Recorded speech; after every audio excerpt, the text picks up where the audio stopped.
नमस्कार, जनता talk show में आपका स्वागत है। मैं हूं मनोज तिवारी। जैसा कि आप सभी जानते हैं कि हम लोग जनता के प्रतिनिधि बनके जनता के प्रतिनिधियों से जनता के सवाल करते हैं, और इसी क्रम में आज हमारे साथ प्रयागराज के कोरांव विधानसभा से विधायक, दूसरी बार विधायक हैं आप, राजमणि कोल जी हैं।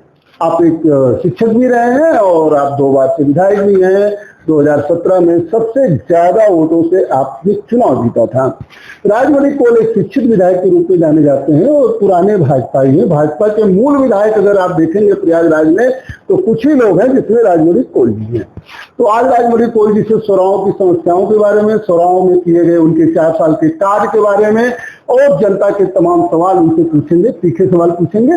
देर न करते हुए हम आपकी मुलाकात राजमणि कोल जी से कराते हैं। विधायक जी, आपका हमारे टॉक शो में एक बार फिर स्वागत है और बहुत बहुत धन्यवाद। अच्छा लगता है कि जब हमें जरूरत होती है तो आप समय भी दे देते हैं और पत्रकारों का सहयोग भी करते हैं। जी सर, मैं ज्यादा ना बैकग्राउंड बनाते हुए सबसे पहले जानना चाहता हूं कि 10 साल से आप विधायक हैं, 8-9 साल से आप विधायक हैं। अभी जो है कोरांव में क्या समस्याएं? समस्या तो देखिए अनंत होती है, और जब लोग हैं तो समस्या का हल भी होता है, नई समस्याएं पैदा भी होती हैं। पहले की समस्या जो है, जो मैं जिस विषय पर मैं लड़ रहा हूँ, एक तो बेलन नदी में बड़ोखर जाने के लिए जो भोगन का रट्टा बना हुआ है, आए दिन जब बरसात होती है तो बह जाता है और उस समय जो है आवागमन हमारा बाधित होता है। उसके लिए मैंने माननीय मुख्यमंत्री जी से और क्षेत्र निगम के अधिकारियों से बात करके मैंने आवेदन दिया है, और मुझे संभावना है कि 2026 के लास्ट तक इसमें हम काम लगवा देंगे। इस पुल में जैसा हमने प्रयास किया है, जैसा मुझे आश्वासन सरकार की तरफ से मिला है, उसको निश्चित तौर पर हम उसको बनवाने का काम करेंगे। केवल भोगन वाला रेपटा ही नहीं है, रेपटे बहुत हैं और सारे रेपटे जो है बरसात में भर जाते हैं जी। तो सब पर जो है एक ओवरब्रिज बने तो क्या दिक्कत है? जैसे सारे रेलवे क्रॉसिंग पर जो है वो फ्लाईओवर बन गया। होगा, यहाँ भी होगा, हो भी रहा है, क्योंकि नए पुलों का निर्माण भी मैंने कराया है। अभी लपरी नदी में बहरैचा में मैंने पुल स्वीकृत करा दिया है, उसका भी अब मैं सोच रहा हूँ कि या तो डिप्टी सीएम जी हमारे आएंगे या माननीय मुख्यमंत्री जी आएंगे, भूमि पूजन कराएंगे और ये पुल वहां हमारा निर्माण होगा, क्योंकि उसका पैसा हमारा स्वीकृत हो गया है और इसलिए बरसात के बाद उसका भूमि पूजन करा करके उसमें काम लगवा देंगे। और रफ्ता हमें एक रफ्ता क्या, एक रफ्ते का रूप देना है जो पांडेपुर और सड़ैया को जोड़ता है लच्छनपुर से, और लच्छनपुर का रास्ता एक ऐसा है जो वो मिर्जापुर को भी जोड़ता है और मांडा होते हुए प्रयागराज को भी जोड़ता है, कोरांव के लिए भी जोड़ता है, तो आवागमन हमारा सुगम हो जाएगा। इस तरह से जो आपने कहा कई जगह कई रफ्ते हैं, तो समस्याएं तो देखिए मैं पहले बता अनंत होती हैं। जब परिवार हमारा बढ़ेगा तो निश्चित तौर पर अलग उनको बिजली चाहिए, अलग उनको सड़क चाहिए, पानी पीने की व्यवस्था चाहिए। जब हमारी आबादी बढ़ेगी तो निश्चित तौर पर आवश्यकताएं बढ़ती ही चली जाएंगी, लेकिन हल भी हो रहा है, ऐसा नहीं है उसका। मैं अगर सड़कों की बात करूं तो कहा जाता है कि पूर्व विधायक राजमणि जैसल ने 742 किलोमीटर सड़क बनवाई थी, और मैं कुछ सड़कों का नाम लेता हूं, आप जरा उसको ध्यान दीजिएगा। कोढ़ा खीरी से शाहपुर कला रोड बड़ी खराब कही जाती है, लाल तारा से पालपट्टी की रोड बड़ी खराब कही जाती है। विश्व स्तरीय शिक्षा और बच्चों की मजबूत नींव के लिए प्रयागराज में एकमात्र school millennium world school Naini Prayagraj. Hanumanganj पैतिहा संपर्क मार्ग के बारे में कहा जाता है बड़ी खराब चल रही है। ऊंच दीप रहरा मार्ग के बारे में कहा जाता है बहुत खराब चल रही है। इटवा कला से सुजनी मार्ग, मैंने इतने मार्गों का नाम गिनाया यार, ये आपके विधानसभा में है, आखिर ये सब बंद क्यों नहीं भाई? बंद है, सबका डीपीआर बंद करके चला गया है। और जो हनुमानगंज पैतिहा की आप बात कर रहे हैं, उसको माननीय मुख्यमंत्री जी ने स्टेट कनेक्टिविटी के अंतर्गत उसको लिया है। जो यह धूर्स मोड़ से यह बनेगी, जो बड़ोखर रोड, बड़ोखर के लिए रोड जाती है देवघाट से, वो जो है हनुमानगंज पैतिहा होते हुए पहाड़ के ऊपर हो जाकर के रीवा में कनेक्ट हो जाएगी, तो यूपी और एमपी का संपर्क मार्ग बन जाएगा।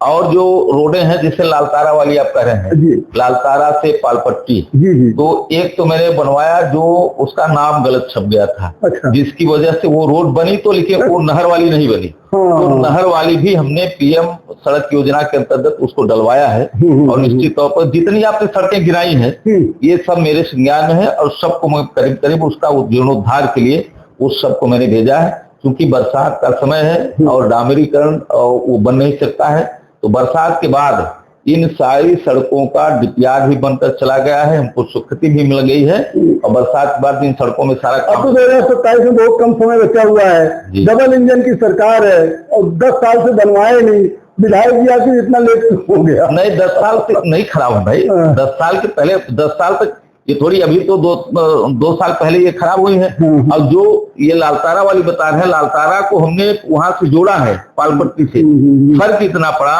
कि वो लालतारा से क्या वो वहां मोड़ होकर के वो चली गई, पिपरहटा होती हुई वो उधर से निकल गई। अब ये जो है ये भी बनने जा रही, बरसात के पहले ये सब बन जाएंगे।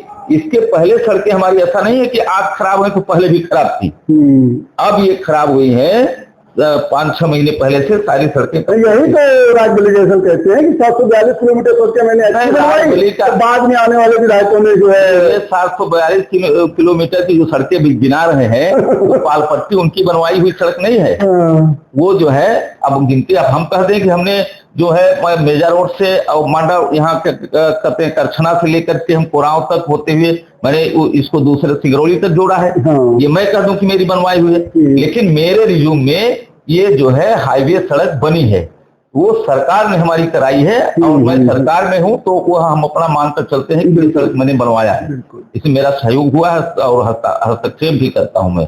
सर, कोरांव विधानसभा आपका लगाता है, लेकिन मेजा कटाई मिल के नाम से जो वो कटाई मिल थी वो कोरांव विधानसभा में लगाती थी जी, और पता लगा कि उसकी बिल्डिंग भी डिमोलिश करवा दी गई, उसकी बड़ी मांग लोग करते थे, भाजपा नेता कहते थे चालू होगा, अब क्या? नहीं, वो भाजपा गवर्नमेंट के पहले वो बंद हो चुकी थी और वो चूंकि वन विभाग की जमीन थी और वन विभाग वालों ने उसको जब वो चालू नहीं हो पाई उस सरकार में, तो उसकी जगह पर जो है उसको पेड़ और का बिल्डिंग भी उठा ले गए, लेकिन इसके जगह पर कोरांव में रोजगार उपलब्ध कराया जाएगा। ये जो इतवार से एक दो निकल करके मोहली आती है, मोहली में ग्राम सभा की और सरकार की कम से कम 80 एकड़ जमीन खाली पड़ी हुई है, जहां पर हमारा जो है ये काले हिरन रहते हैं, हिरन पार्क में, उसी के बगल में है और वहां पर एक उद्योग लगाने की बात चल रही है और निश्चित तौर पर अगर मेजा वाला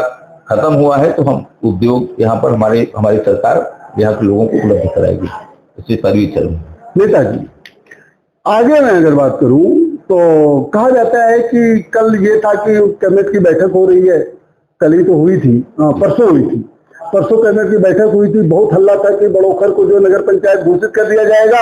आप नगर पंचायत घोषित नहीं करवा पाए नेताजी, देखिए अब ये तो होना चाहिए ना। नहीं, ये जो हल्ला मचा रहे हैं, आप नगर विकास मंत्रालय में आप चले जाइए, प्रमुख सचिव से आप वार्ता कर लीजिए। नगर पंचायत के लिए हमारा वो बड़ोखर स्वीकृत है, लेकिन उसमें अभी कुछ जो कमियां हैं उसको सरकार पूरी कर रही है, जिस दिन पूरा हो जाएगा उसमें उनका जियो नहीं जारी हुआ है, उसका हाँ जियो जारी हो जाएगा उसमें, तो हो जाएगा। बड़ोखर तो हमारा निश्चित है कि उसको टाउन एरिया होना ही होना है। सर, एक प्रॉब्लम और कोरांव के लोग फेस कर रहे हैं, ट्रांसफार्मर कहीं अगर खराब हो रहे हैं तो महीनों लग जा रहे हैं बदलवाने में। लोग कहते हैं कि पूर्व विधायक भी फोन करते हैं, वर्तमान विधायक भी फोन करते हैं, एक्सीएन जेई ये सब बात नहीं सुनते हैं। भाजपा सरकार में क्या विधायकों की बात अधिकारी नहीं सुनते हैं क्या? ये सही है? ये तो मैं नहीं कह सकता। पौड़ी में एक ट्रांसफार्मर खराब है महीनों से, पहले जनता ने कोशिश किया, नहीं हुआ। अभी एक्सीएन विधायक से आपने भी कहा होगा, लेकिन आज तक नहीं हुआ। रोज ग्रुपों में लिखते हैं, ये ग्रुप में लिखना उनका काम है, जो बच्चे हैं फेसबुक चलाते हैं वो लिखते हैं, तो लिखते हैं, गलत बात थोड़ी लिखेंगे।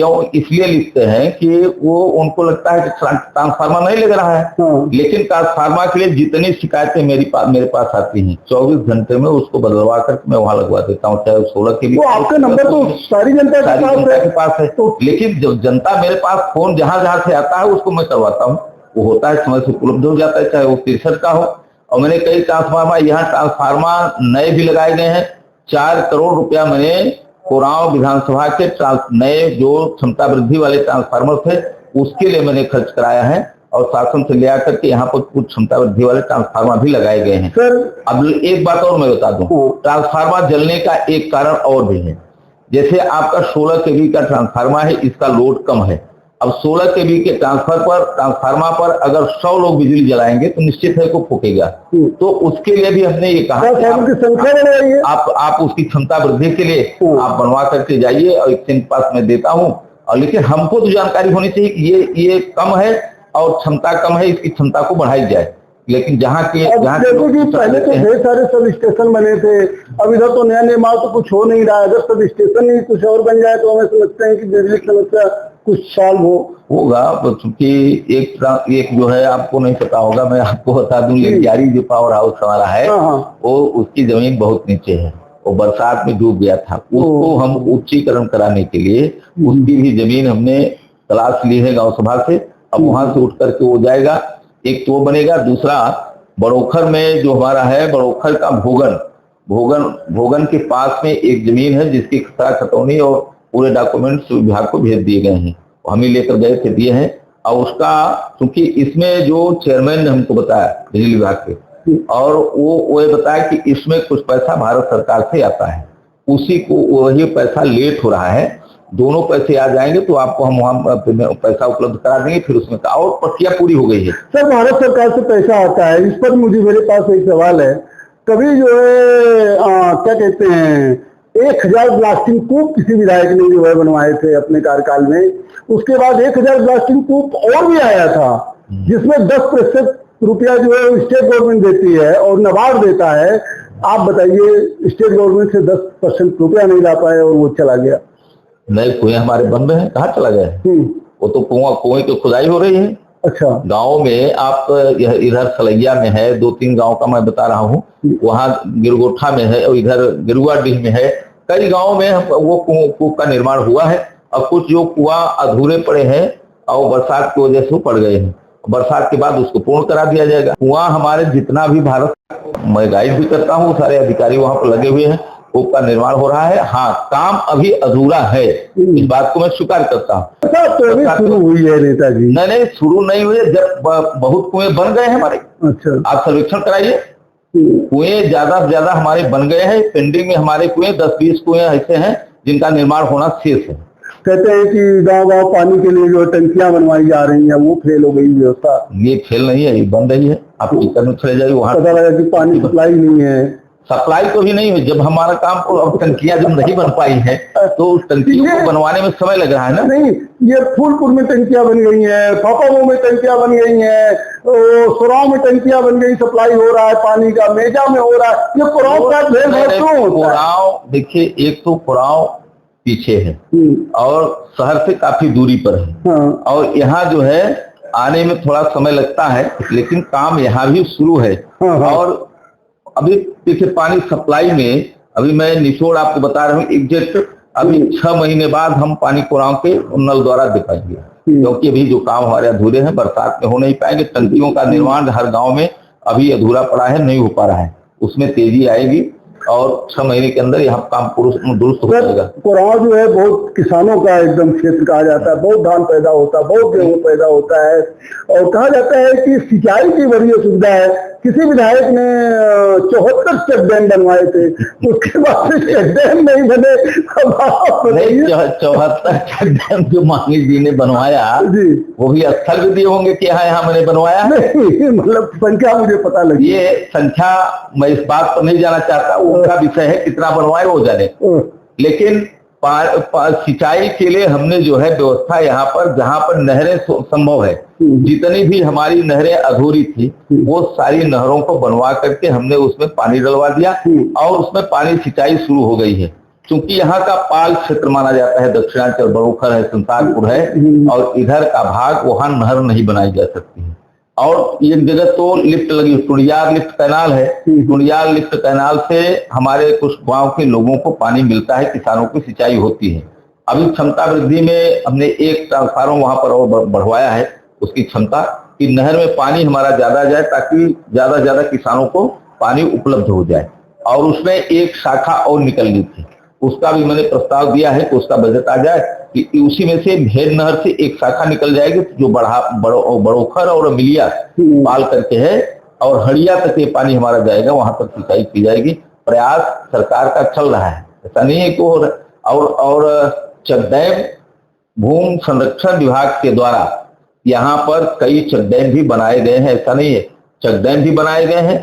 तालाब, जैसे खेत का पानी खेत में, उसके योजना के अंतर्गत तालाबों का भी निर्माण हुआ है। कहीं कहीं पक्के तालाब बनाए गए हैं, पक्के चेक डैम बनाए गए हैं, और कहीं पर जो है कच्चे तालाब बनाकर के पानी का संग्रह भी किया जा रहा है। उसके द्वारा भी पानी किसानों को उपलब्ध कराया जा रहा है। पानी। सर, आप तो शिक्षक भी रहे हैं, और शिक्षा के क्षेत्र की अगर मैं बात करूं तो कोरांव में अटल जो योजना है आपकी, एक शिक्षक की अटल आवासीय विद्यालय, हाँ, वो तो चल रहा है, उसका वो तो आपकी देन मानी जाती है। उसके अलावा कोई राजकीय पॉलिटेक्निक कॉलेज या राजकीय डिग्री कॉलेज या बच्चों के लिए, महिलाओं के लिए, लड़कियों के लिए खास तौर पे कोरांव में है नहीं, ऐसा क्यों? शिक्षा के क्षेत्र में पथरताल में IT ITI का जो है वो भवन बन रहा है, वो भी निर्माणाधीन है, वो भी बन रहा है। और राजकीय इंटर कॉलेज GIC ने बैठकवा में बनवाया है। महिलाओं का प्रपोजल गया है कि महिला एक महाविद्यालय की स्थापना कराई जाए, जिससे जो है ये उच्च शिक्षा प्राप्त करने के लिए हमारी बेटियों को कोई दिक्कत न होने पाए। यह भी जो है हमारा प्रस्तावित है, इसका भी जो है स्वीकृति मिल चुकी है, इसमें भी काम लगवा देंगे। और एक महिला महाविद्यालय हो जाएगा। एक पॉलिटेक्निक है, तो पॉलिटेक्निक विद्यालय जो है वो मांडा पहाड़ी पर है, और वह कोरांव और मेजा दोनों विधानसभाओं के बॉर्डर पर आता है। तो वो वहां भी बच्चे हमारे पढ़ने जाते हैं, ITI करने जाते हैं, पॉलिटेक्निक करने जाते हैं। उधर से मेजा और कोरांव दोनों विधानसभा के बच्चे वहाँ अध्ययन करते हैं। प्रयागराज जिला मुख्यालय से कोरांव की जो अंतिम सीमा 100 किलोमीटर से ज्यादा पड़ती है, ज्यादा है। आप लोगों को नहीं लगता कि जो यमुना पार एक अलग जिला बन जाना चाहिए? प्रयास इसका चल रहा है अभी। हम क्यों कहें कि जिला बनवा देंगे, लेकिन मैं माननीय जी के पास, जो मेरा लिखा पढ़ी में है, वो माननीय जी को मैंने पत्र लिखा है, और केंद्र भी बनवाने के लिए यहाँ जिला भी हो और जिला मुख्यालय जो है कोरांव में बनाया जाए, क्योंकि कोरांव में वो तहसील का और वो जमीन हमारी बहुत पर्याप्त मात्रा में, जहां पर हम जिला मुख्यालय की स्थापना करा सकते हैं। सर, एक चीज और बताइए, आप कोरांव जो है, कोरांव ही नहीं, कोरांव से सटे हुए जो मध्य प्रदेश के जिले हैं, और अभी आपका प्रयागराज का 12 है, कुछ करछना में आदिवासी समाज के लोग ज्यादा रहते हैं, और आदिवासी समाज से आप जो विधायक भी हैं, वो समाज को अनुसूचित जनजाति में नहीं डाला गया है, और क्या ये नहीं होना चाहिए? देखिए, अब इसमें परिवर्तन करना पड़ता है। उत्तर प्रदेश सरकार डबल इंजन की सरकार है, न प्रदेश सरकार प्रस्ताव भेज रही, न केंद्र सरकार डाल रही है। बता रहा हूँ, आपने केवल डबल इंजन की सरकार पढ़ा है, लेकिन अंदर जाकर के देखा डबल इंजन की सरकार है, और उसमें जो है हमने प्रयास किया है, क्योंकि यहाँ पर जो जनजाति समाज के लोग हैं, यहाँ जनजाति समाज की मुसहर और कोल मिला करके हमारी भारी तादाद संख्या में है। जो इधर मिर्जापुर का क्षेत्र है और इधर चित्रकूट तक हमारी जनसंख्या भारी मात्रा में पाई जाती है। इसमें अभी जो संविधान में संशोधन करके 13वां संविधान का संविधान जो धारा होती है, उसके अंतर्गत संविधान करके परिवर्तन करना है। तो जो 2002 में कुछ परिवर्तन हुए हैं, वो जनजाति, वो अनुसूचित जाति से उनको जनजाति में किया गया है। वह भी काम हमारी भारतीय जनता पार्टी की सरकार ही ने किया है।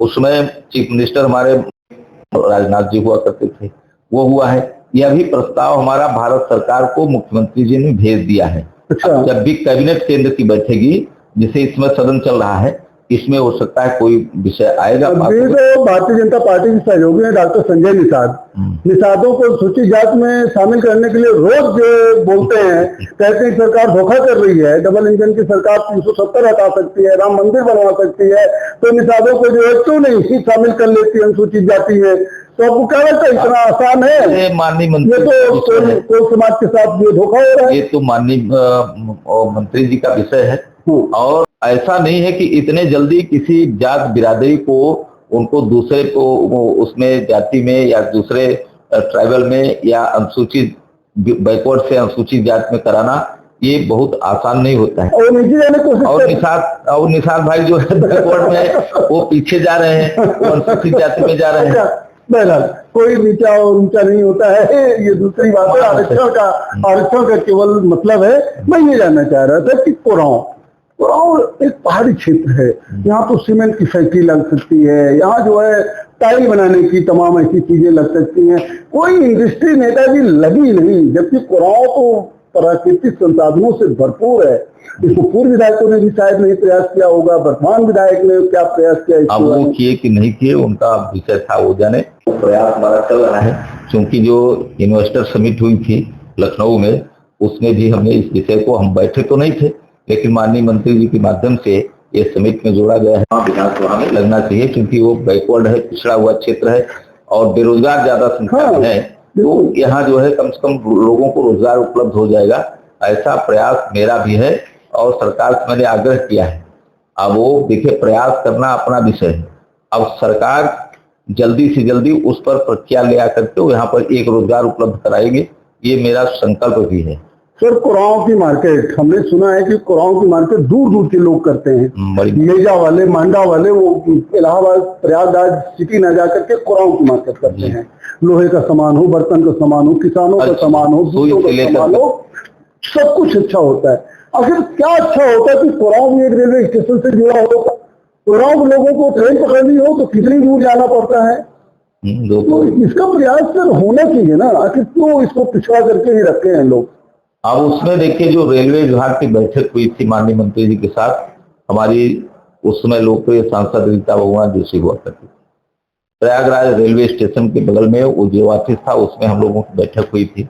उसमें मांगा गया था कि कुराओं को किधर से जोड़ा जाएगा, और हम एमपी को जोड़ना चाहते हैं। तो कुराओं से जो ऊंचडीह स्टेशन है, ऊंचडीह स्टेशन से लेकर के यहाँ से निकालने की बात चली है, और यह भी वो अभी विचाराधीन ही है। प्रस्ताव माननीय सांसद जी से लिया गया था, हम भी पत्र लिख करके दिए थे उसमें। अभी वो चल रही है, सर्वे हो, एक बार का सर्वे हुआ है, सर्वे यहाँ का हो चुका है, और सर्वे के बाद अभी तक वो प्रक्रिया में चल रहा है। वो उसका भी प्रयास है कि वो यहाँ रेलवे से हम जुड़ जाए तो ठीक रहेगा। अरे नेता जी, मैं थोड़ा सा कुराओं की समस्या पर तो बहुत बात कर लिया, बहुत ढेर सारी मैंने समस्या ले भी आए थे, आपने जवाब भी दिए सबके। मैं बात करता हूँ 2027 पे। 2027 में किन मुद्दों पर जो है आप चुनाव लड़ेगी? भाजपा किस मुद्दों पर चुनाव लड़ेगी? आपका पर्सनल तो ठीक है। देखिए, मैं भाजपा का एक सिपाही हूँ, बिल्कुल, और जो कुछ भी होगा वो भारतीय जनता पार्टी के माध्यम से भारतीय जनता पार्टी ही यहाँ लड़ेगी। हम तो एक सिपाही के रूप में हैं। अपने क्षेत्र में जो हम विकास किए हैं, जो हमारे विकास के अधूरे काम बकाए हैं, उसको हो सकता है 27 के पहले में ठीक है। मुद्दे क्या होंगे? चुनाव भाजपा लड़ेगी 2027 का, तो भाई हिंदू मुस्लिम मुद्दा बना के लड़ेगी, ध्रुवीकरण का मुद्दा बना के लगेगी। पीडीए के साथ तो अखिलेश देख रहे हैं 2024 में झंडा गाड़ रहे हैं, 27 में गाड़ने जा रहे हैं। पीडीए वालों का विषय है वो। तो पीडीए भाजपा के साथ नहीं है। भाजपा अलग है, पीडीए अलग है, उससे कोई संबंध नहीं है। लेकिन भारतीय जनता पार्टी विकास के मुद्दों पर चुनाव हम लड़ेंगे, और जो हमारा एक हिंदुत्व है, और जिस भारत को हम, ये भारत माता का के लिए संकल्पित है भारतीय जनता पार्टी। हम एक जो है हिंदुत्व क्या है? हिंदुत्व क्या है? आप बताइए, हिंदुत्व क्या है? आखिर हिंदू जब धर्मनिरपेक्ष देश है तो इसमें एक हिंदुत्व वो चीज है, ध्रुवीकरण नहीं करती, ध्रुवीकरण नहीं होगा। हिंदुत्व वो चीज है जो हमारे देश का, जो भारतीय संस्कार है, भारतीय संस्कृति है, वो जो मानेगा वो हिंदुत्व है, वो हमारा। कहने का मतलब जो मुस्लिम समाज के लोग वो भी कथा सुने, वो भी भागवत कराए, कौन कह रहा है? भी कराए, ये कौन कह रहा है? आप अपने देखिए, ये धर्म और यह भारतीयता सभी धर्मों का समागम हो, इसका आदर करती है। जब हिंदुत्व बोलते हैं तो एक धर्म की बात मैं बता रहा हूँ कि यहाँ हिंदुत्व की बात कर रहे हैं। हिंदुत्व एक सनातनी शब्द है, और जो यहाँ पर हिंदुस्तान में आकर के रहेगा और हिंदुस्तान के बीच में रह करके और अपने धर्म का पालन करते हुए जो सनातन का, जो राष्ट्र का राष्ट्रभक्ति है, उसमें छेड़छाड़ नहीं करेगा, तो यहाँ रहेगा। विपक्ष को आप लोग राष्ट्रभक्त नहीं मानते? विपक्ष का मतलब विपक्ष मुझे क्या लेना देना है? विपक्ष नहीं तो आपकी लड़ाई, विपक्ष लड़ाई होगी तो हम आपको नहीं लगता है कि समाजवादी पार्टी 2027 में सत्ता छीनने जा रही है? वो तो उनका सपना है, वो एक जो है वो स्वप्न देख रहे हैं। अभी 2027 में भी हम जीतेंगे, और यह सरकार जो हमारा संकल्प है, उस संकल्प को पूरा करने के लिए हम अभी, सरकार हमारी केंद्र की भी बनेगी और प्रदेश की भी 2027 में हम जीत करके आ रहे हैं, और 32 में भी। 2024 में लोकसभा चुनाव में उत्तर प्रदेश ने दिखा दिया, अखिलेश के साथ पीडीए था, इसका डर भाजपा को नहीं लग रहा है? कोई डर नहीं, वो तो चुनाव का विषय था, फिर हम उस पर लड़ेंगे। अब वो नेताजी, चलिए एक थोड़ा सा बड़ा इंटरेस्टिंग मुद्दे पर बात कर लेते हैं। केशव प्रसाद और योगी जी में बड़ा टसन दिख रहा है, और राजमणि कोल किस गुट में? ये जो है ये विषय बड़े नेताओं का है। मैं एक छोटा सिपाही हूँ। अब बड़े नेता क्या कर रहे हैं और वो उस विषय नहीं चाहता, क्योंकि योगी जी भी हमारे नेता है और केशव जी भी हमारे नेता है। केशव जी तो हमारे क्षेत्र में रहते हैं, वो कभी यहीं से उनकी राजनीति भी। आपको लगता है कि केशव जी को सीएम बना देना चाहिए? अब वो तो वो पार्टी का विषय है, देखिए उच्च नेताओं का विषय है। मैं नहीं कह सकता कि हाँ आप इनको सीएम बना दे, हम कह दें कि हमको मंत्री बना दीजिए। इस पर मेरा सवाल है। सवाल नहीं है, ये मैं बता रहा हूँ। अब ये देखिए बड़े नेताओं का यह विषय है, वो मेरे बीच में विषय उसका मैं कुछ नहीं कह सकता। विधायक तो आप भी हैं, आपकी इच्छा भी जानी जा सकती है। वो तो जब पार्टी का जो निर्णय आएगा, अगर पार्टी निर्णय लेती है केशव को मुख्यमंत्री बनाएगा तो हम कहा करेंगे। अब मुख्यमंत्री का योगी आदित्यनाथ पीडीए की काट निकालने के लिए लगता है कि नेतृत्व परिवर्तन हो जाना चाहिए। अब वो नेतृत्व परिवर्तन करने वाले हमारे चाणक्य बैठे हुए हैं, वो जो निर्णय लेंगे उस पर हम लोग अधिक क्या माना जाए, इस मंत्रिमंडल विस्तार में राजमणि कोल मंत्री बने जाए? अब वो विषय है ऊपर नेताओं का, मैं बता रहा हूँ पहले से। ये सब मुद्दे वो हमारे बड़े आपको समीकरण भी तो भाजपा को देखना है। समीकरण भी तो देखती है। आज कोल समाज 12 में ही नहीं, कुराव में ही नहीं, 12 में भी है, यहाँ भी है। मध्य प्रदेश से जो जिले हैं, मध्य प्रदेश से सटे हुए जिलों में है। आप जो है कोल समाज के नेता हैं, लेकर के चित्रकूट झांसी तक हमारी। अब बताइए, कोल समाज से कोई मंत्री नहीं है और राजमणि कोल मूल भाजपाई हैं, तो आपको नहीं लगता कि जो शामिल होना चाहिए और ये मुख्यमंत्री को शामिल करना भी चाहिए? अब वो पार्टी जो निर्णय लेगी मुझे स्वीकार है। मैं भी अपना आग्रह, अपनी बात रख चुके हैं सरकार के सामने और बड़े वरिष्ठ नेताओं के सामने, कि अगर ऐसा लगता है कि कोल समाज को हमें मंत्री बनाना चाहिए तो मैं मूल भाजपाई हूँ और 2 बार का मैं विधायक हूँ, मुझे यह अवसर मिले, ऐसी बात सभी नेताओं से मैंने आग्रह किया है। अब वो उसका निर्णय पार्टी का है, बड़े नेताओं का है।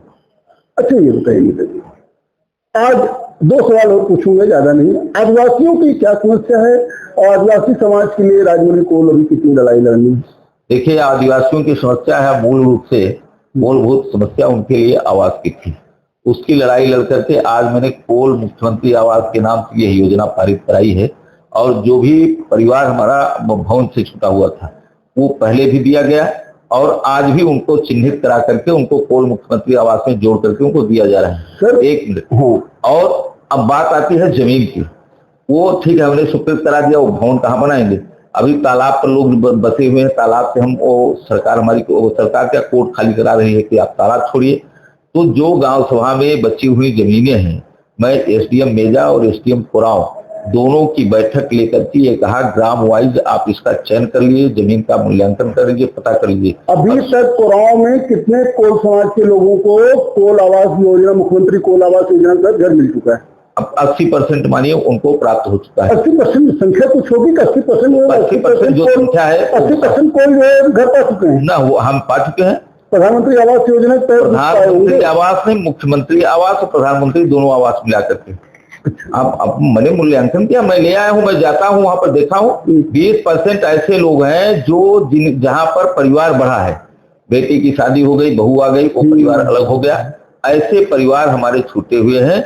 और जिसके जो माँ बाप केवल अकेले रहते हैं, जो परिवार अकेला है, उनके कोई संतानें नहीं है, उनको भी मिला है आवास, कहीं के सबको मिला। चलिए 2027 में क्या लगता है?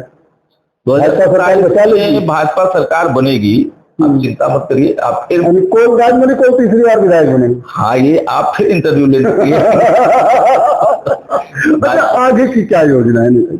आगे की योजना हमारी ये है कि जो हमारे अधूरे काम है 2027 के पहले उसको मैं पूरा करने का उसके लिए दृढ़ संकल्पित हूँ रहेगा। हमसे अभी कोई बता रहा था कि 4 बड़े कार्य जो है राजमणि कोल साहब ने कोराव ले करवाए, तो सर उल्लेख तो नहीं किया, हम चाहते हैं कि आप उसका उल्लेख कीजिए। कौन से 4 बड़े काम? जो अब 4 बड़े काम तो पहले मैंने विधायक बनते ही मैंने आपको बताया, 63 करोड़ का हमने जो है वो टॉस नदी में पुल बनवाने का। अब जब वो हमारे माननीय डिप्टी सीएम केशव जी थे, उस पीडब्ल्यूडी मिनिस्टर, उस समय मैंने बनवाया। और 73 करोड़ का जो अटल आवासीय है, माननीय प्रधानमंत्री का यह प्रोजेक्ट है, वो मैंने कोरांव जैसे विधानसभा में ले आकर के बच्चों को साक्षर बनाने का काम, जो हमारा गरीब समुदाय है और श्रमिक है, ऐसे बच्चों को वहाँ पढ़ रहे हैं और वो चल रहा है। उसके बाद 3 करोड़ का हमने ये राजकीय विश्व स्तरीय शिक्षा और बच्चों की मजबूत नींव के लिए प्रयागराज में एकमात्र school millennium world school Naini Prayagraj कक्षा 1 से 12 तक सीबीएसई बोर्ड से संचालित फ्रेंच, संस्कृत एवं अन्य भाषाओं के सीखने का एकमात्र संस्थान millennium world school Naini Prayagraj. प्रवेश प्रारंभ। संपर्क करें 6392 820104। जीआईसी विद्यालय हमने बैठकवा में स्थापित कराया है। इस तरह से ये 2-3 काम हमारे बड़े काम हैं। और 9 करोड़ की मैंने कई ऐसी नहरें हैं जो बंद पड़ी थी, वो मृत समझिए, उनको जीवित करने के लिए और 9 करोड़ रुपए लगा करके मैंने 13 नहरों का, ऐसी 13 नहरों का हमने निर्माण कराया। आज किसानों की खेती में पानी जा रहा है। अरे सर, और विधायक तो स्मृति द्वार लगवा रहे हैं, राजमणि कोई भी नहीं लगवा रहे हैं क्या? जनता का पैसा स्मृति द्वार में वो मैं किसी की नकल नहीं करता। अगर जो द्वार लगे हैं, एक द्वार का पैसा आपने कितना का होगा? हमने तो 10 लाख लोग दे रहे हैं, 2 लाख 12 हम लोग कहेंगे 2 लाख में बन जाता है, 10 लाख बजट पास करते हैं, 8 लाख इधर जाता है। भाई अगर सपोर्ट करिए, मैं 10 लाख का गेट बनवा दिया, 10 लाख का जो है मार्केट में हमने बैठक के लिए 5 जगहों पर स्थान बना दिया ऐसे लोगों को, वह 10 लाख फिर हमारा विकास बाधित होगा कि नहीं होगा? उससे केवल जो गेट बना है, गेट लोग देखेंगे, लेकिन जो बाहर से आते हैं तो जो सरकार द्वारा चौहद्दी हमारी बनी हुई कि कोरांव विधानसभा यहाँ से प्रारंभ हो रही है, वो अपने आप मालूम हो जाता है कि हम कोरांव विधानसभा में प्रवेश कर रहे हैं। तो जो पैसा उसमें इन्वेस्टमेंट हो रहा है, वह मैं जनता की भलाई के लिए वो भी कर रहा हूँ। और मैं जो है माननीय मुख्यमंत्री के द्वारा जो हमारे मरीज होते हैं, परिवार जो गरीब होते हैं, बड़े मर्ज हो गए हैं, वो इलाज नहीं करा सकते हैं, ऐसे मैंने जो है 13 लाख रुपया अभी तक मैंने लोगों को उपलब्ध कराया है और मरीज ठीक करके होकर आए हैं। तो मैं इस तरह के रचनात्मक कार्यों में मेरा ज्यादा रुचि है कि ज्यादा से ज्यादा हमारे क्षेत्र का विकास हो, क्योंकि बहुत पिछड़ा हुआ हमारा क्षेत्र था। लेकिन अब मैं इसको विकास की ओर सरकार हमारी ले जा रही है कि कोरांव भी एक विकसित जो है विधानसभा बन जाए। तो इसलिए मैं उसमें अभी इन्वेस्ट करिए नहीं सोचा हूँ, और इसमें देखूंगा कि अगर कोई ऐसी लोगों की मंशा होगी कि हाँ हमारे यहाँ भी अपने विधानसभा में बन जाए, तो जो जनता करेगी उसका मैं उस निर्णय से पारित करके बनवाऊंगा। चलिए सर, अब हमारा फायर राउंड होगा। फायर राउंड में मैं एक नेता का नाम लूंगा, मतलब एक नेताओं का नाम क्रम से लूंगा, उनके बारे में जो आपकी समझ में आएगा आप बोल दीजिएगा, 1 शब्द 2 शब्द 1 आध सेंटेंस में बोलिएगा। अखिलेश यादव।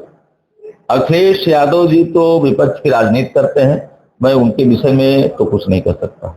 उज्ज्वल रमण सिंह। उज्ज्वल रमण जो है वो भी सपा के नेता हैं, यहाँ के सांसद हैं और युवा हैं और अपने पार्टी के हित के लिए काम कर रहे हैं। उसके लिए मैं केवल इतनी कहना चाहिए। योगी आदित्यनाथ कि योगी आदित्यनाथ जी तो पूरे उत्तर प्रदेश नहीं भारतवर्ष के ब्रांड नेता माने जाते हैं। तो जो काम कोई नहीं कर सकता है वो हमारे योगी जी करते हैं। मायावती का भी जो समय था, कार्यकाल था, मायावती एक अच्छी नेता थी और उन्होंने भी विकास के क्षेत्र में भी काम किया है और एससी समाज में केवल एक बिरादरी का उन्होंने उद्धार किया है। शेष एससी के जो बिरादरी थे वो किनारे थे। ओपी राजभर तो ये भाजपा के साथ मिलकर के चल रहे हैं, लेकिन कभी कभी इनका भी मूड खराब हो जाता है तो बोलना शुरू कर देते हैं। ये कब किसको क्या बोलेंगे। अच्छा, राजबली जैसा तो अब 2 बार से विधायक रह चुके हैं, वो भी जो है राजनीति से मुंह मोड़ लिया है। अब तो अपनी पार्टी में। अच्छा, अभी तक कोरांव का सबसे सफल विधायक, आप खुद अपना नाम भी ले सकते हैं। नहीं, मैं अपना नाम नहीं ले सकता।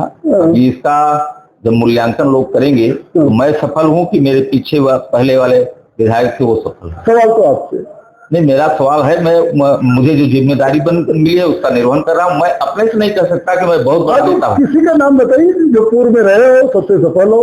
अब ये तो अब हम कैसे कर सकते। चलिए, अच्छा, सबसे सफल आज तक यमुना पार का सांसद कौन है, आप जिसको जानते हैं? सबसे सफल जमुना पार का सांसद तो यहाँ रीता बहुगुणा जी जोशी जी थी, जो हमारे कार्यकाल के साथ जुड़ी हुई। जोशी जी का, अरे जोशी तो दोनों है। उसके पहले जो है यहाँ अगर सबसे अच्छा और सबसे सफल नेता माना जाए तो डॉक्टर मुरली मनोहर जोशी। अच्छा, 2027 में कौन सी हम बनेगा, केशव या योगी? अब वो 2027 में जब चुनाव जीत करके हम लोग जाएंगे तो वहाँ बड़े नेताओं के साथ बैठक होगी, उसमें जो निर्णय होगा वो तब नाम आएगा। अभी किसी को कहा नहीं जा सकता। अखिलेश भी बन सकते हैं। अखिलेश कैसे बनेंगे जब वो सरकार अच्छा, लास्ट, सबसे सफल मुख्यमंत्री अभी तक कौन हुआ? योगी आदित्यनाथ। पक्का। चलिए सर, आप जो है लास्ट में कुराओं की जनता को क्या संदेश देना चाहिए? कुराओं की जनता को मैं ये संदेश देना चाहता हूँ इस मीडिया के माध्यम से कि आप जो है, आपके बीच में जो पार्टी काम कर रही है वही एक ऐसी पार्टी है, भारतीय जनता पार्टी, जो आपके हित के साथ राष्ट्र का भी हित कर रही है।